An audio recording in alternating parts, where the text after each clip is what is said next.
welcome back. So let's talk more about peacemaking, because we need peace. We need that. We need peace, and we need peace. So let's talk about the United States Institute of Peace, which is USIP. It's an American non-partisan, independent federal institution that provides analysis and is involved in conflicts around the world.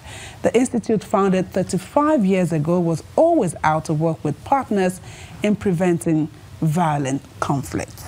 And so we have two people in our Boja studios who will be telling us more about this institute. We have the President, United States Institute of Peace, Nancy Lindborg.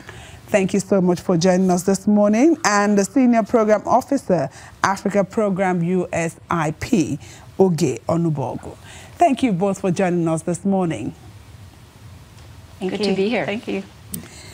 Okay, let me start with you, Nancy. Tell us more about the work of the United States Institute of Peace in Nigeria. Sure. Well, thank you again for having us here. And as you noted, USIP was founded 35 years ago by Congress to work with partners around the world on linking research and policy and practice for preventing and resolving violent conflict. And Nigeria has been a priority country for us for nearly 2 decades. Because as an economic powerhouse on the continent and currently the world's largest democracy, it is still plagued by conflicts, intercommunal conflicts, Boko Haram. We've seen the ways in which the extraordinary potential of Nigeria is hampered by these continual conflicts. Humanitarian situations have been deeply exacerbated, and just the last few days, we've seen the terrible news of additional killings in places like Benue and Maiduguri. So the question is, how can there be very practical ways to address these issues? And USIP works both at the community level, at the bottom up, with faith leaders and women and youth leaders, as well as from the top down with national and state level governments, because we see that peace really has to be built by connecting those voices. We've seen the power of what communities are able to do when they come together for peace, but they need to be connected with the kind of reforms that happen at the government level.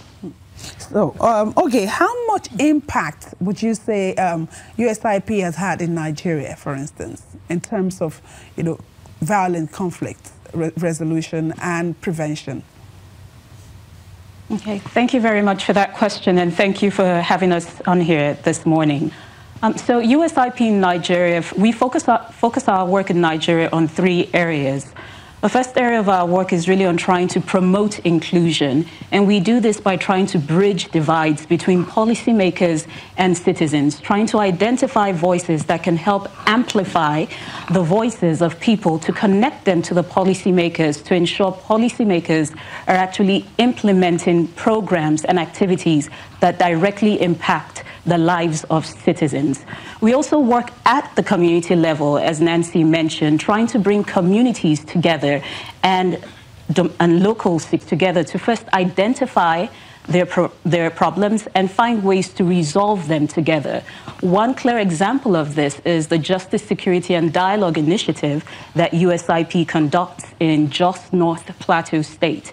And we saw a very good example of communities coming together to resolve violent conflict and work out their differences. We saw this clearly as we traveled to Plateau State this week, where a police station that had been burned down due to conflicts and disagreements in the communities, they came together after a series of discussions and a series of dialogues. They came together, identified the solutions, identified the problems, and have come together to start rebuilding that police station, and in the same way rebuilding the social fabric of their community. So as Nancy mentioned, USIP works from the bottom up, and we also try to engage with policymakers from the top as well, to ensure we're trying to bridge the gap and bridge the divides and ensure that people are talking to each other, because we have found in our work in Nigeria that the process of peace building has to be collaborative. People have to work together. These efforts have to be coordinated. Okay. Now, Nancy, you have a network of Nigerian facilitators. What kind of work do they do? How do they fit into all of this? Well, let me answer that in part by elaborating on other ways in which we've seen impact. As Oge mentioned, we work both at the community level and also at the policy level. And for example, we have supported a group of eminent Nigerians who are part of a Nigerian working group on governance and peace building.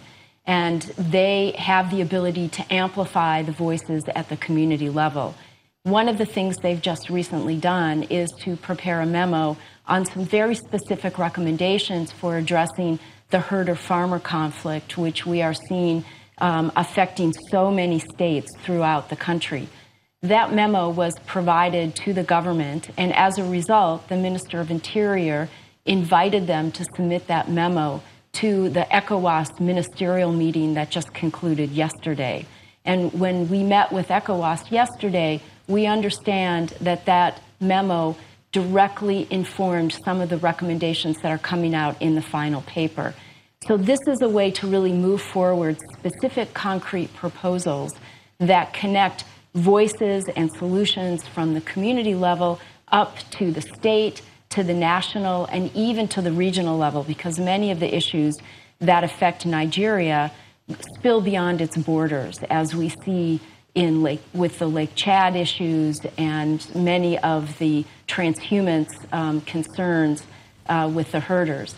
The Nigerian Facilitators Network is an opportunity to increase the skill level of the many people who work in community-based organizations, youth groups, women's groups, so that they are able to convene and facilitate dialogues that reach across divides at the community level, such as the example that Oge mentioned in Just State, where youth and women, tribal and religious leaders were brought together with members of the police from that community, where previously there had been significant mistrust, such that the youth burned down the police station. But with skilled facilitation, understanding what the conflict dynamics are, an 18-month dialogue resulted in a whole Okay, Nancy, sorry to butt in. We'll just take a quick break, and when we come back, you continue in that line and, of course, take up a few more questions. Just stay with us on Sunrise.